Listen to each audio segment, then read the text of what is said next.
आज के प्रसंग में अपनी प्रिय पत्नी की कोमल वाणी सुनकर राजा ने आंखें खोलकर देखा और वे धीरज रखकर उठे और कहने लगे, सुमंत्र सुनो, मेरा प्रिय राम कहाँ है, मेरी प्यारी बहू कहाँ है और मेरा प्यारा लक्ष्मण कहाँ है।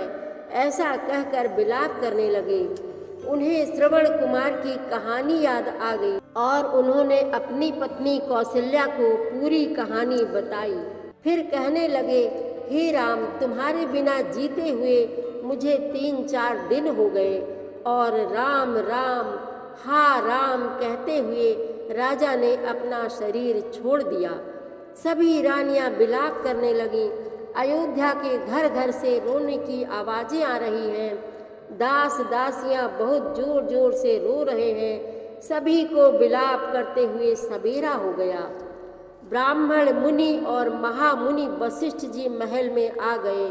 उन्होंने दूतों और मंत्रियों को बुलाया, राजा के शरीर को तेल में रखवा दिया एवं दूतों से कहा, शीघ्रता से भरत के पास जाओ, उनसे कहना गुरु वशिष्ठ ने शीघ्र दोनों भाइयों को बुलाया है। बड़ा ही कष्टदायक प्रसंग है, आप भी धैर्य पूर्वक सुने।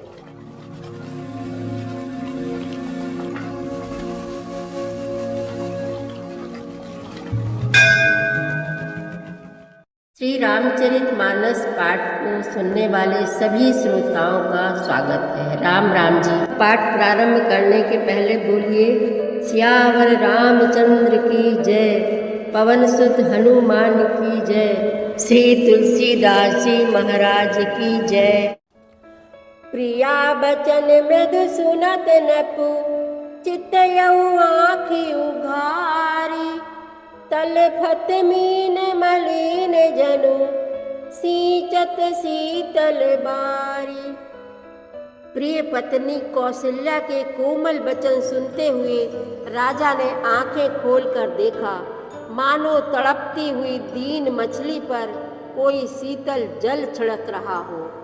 धरि धीरज उठ बैठ भुआलू, कहु सुमंत्र कहाँ राम कृपालु, कहाँ लखनु कहाँ राम सनेही, कहाँ प्रिय पुत्र बधू वैदेही। धीरज धर कर राजा उठ बैठे और बोले, सुमंत्र कहो, कृपालु श्री राम कहाँ है, लक्ष्मण कहाँ है, स्नेही राम कहाँ है और मेरी प्यारी बहू जानकी कहाँ है। बिलपत राउ बिकल बहु भांति, भई जुग सरिस सिराती न राती, तापस अंध साप सुधियाई, कौशल्या ही सब कथा सुनाई।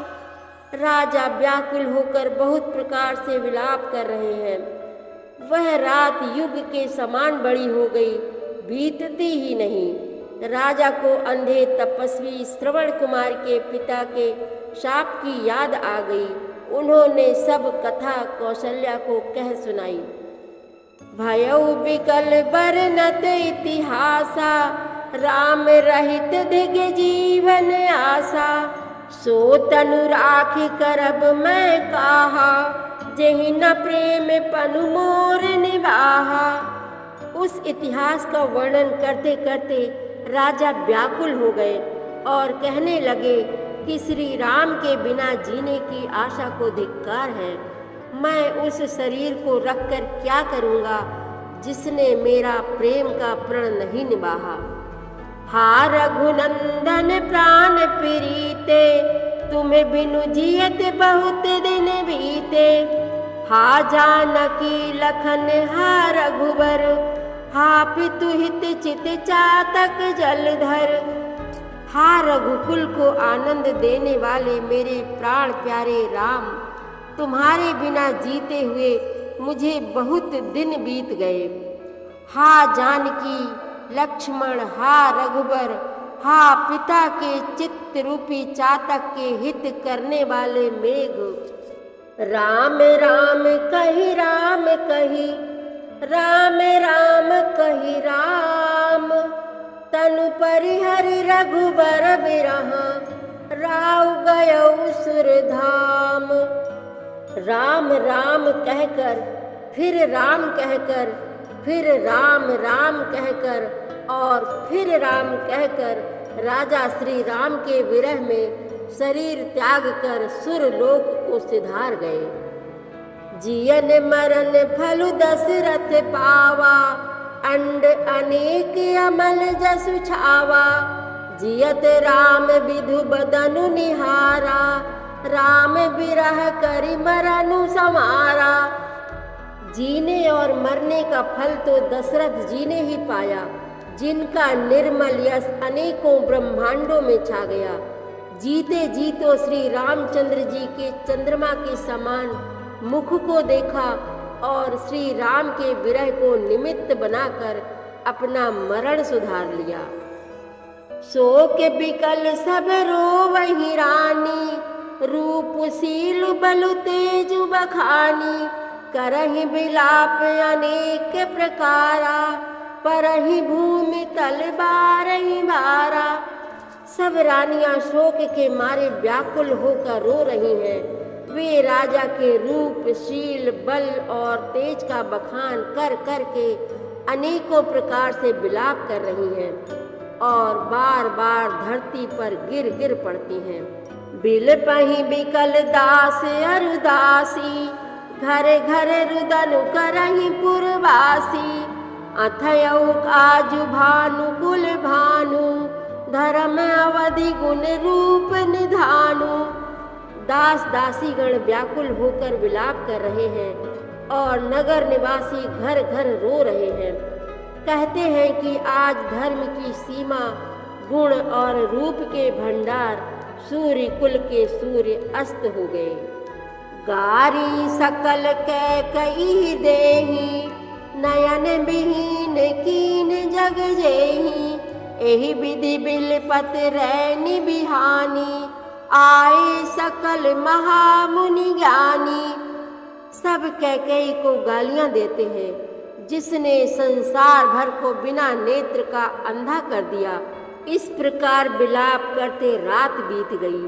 प्रातःकाल सब बड़े बड़े ज्ञानी मुनि आए। तब वशिष्ठ मुनि समय समूह, कही अनेक इतिहास। शोक निवार्य सब ही कर, निज विज्ञान प्रकाश। तब वशिष्ठ मुनि ने समय के अनुकूल अनेक इतिहास कहकर अपने विज्ञान के प्रकाश से सबका शोक दूर किया। तेल नाम भरी नप तनु राखा, दूत बुलाई बहुरियस भाषा। धावहु बेगी भरत पहि जाहु, नप सुधि कतहु कहु जनि काहू। वशिष्ठ जी ने नाव में तेल भरवा कर राजा के शरीर को उसमें रखवा दिया।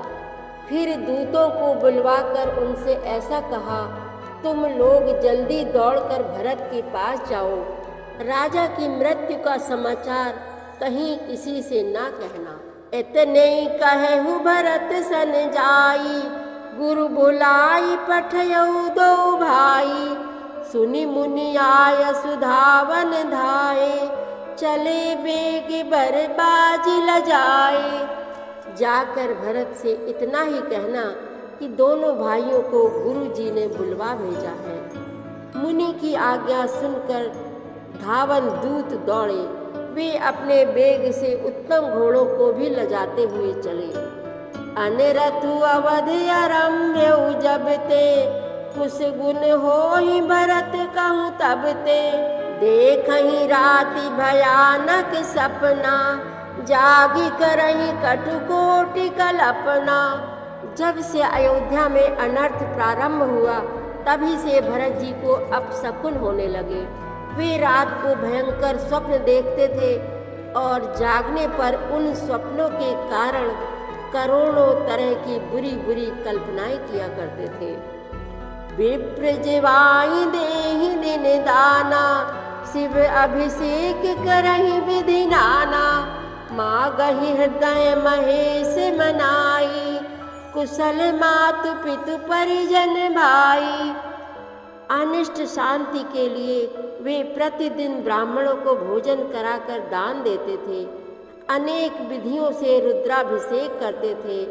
महादेव जी को हृदय में मनाकर उनसे माता पिता, कुटुंबी और भाइयों का कुशल क्षेम मांगते थे। एहि विधि सोचत भरत मन, धावन पहुँचे आई। गुरु अनुशासन श्रवण सुनी, चले गणेश मनाई। सियावर रामचंद्र की जय, पवन सुत हनुमान की जय, श्री तुलसीदास जी महाराज की जय। प्रतिदिन श्री रामचरितमानस पाठ में शामिल होने के लिए हमारे चैनल अपनी विरासत को सब्सक्राइब कर लीजिए और घंटी का बटन भी दबा दीजिए, जिससे रोज़ सुबह 7 बजे आपके मोबाइल में 3 दोहे रामायण पाठ के आ जाएंगे। वीडियो को ज़्यादा से ज़्यादा शेयर करके इस नए काम में भागीदार बनिए। धन्यवाद।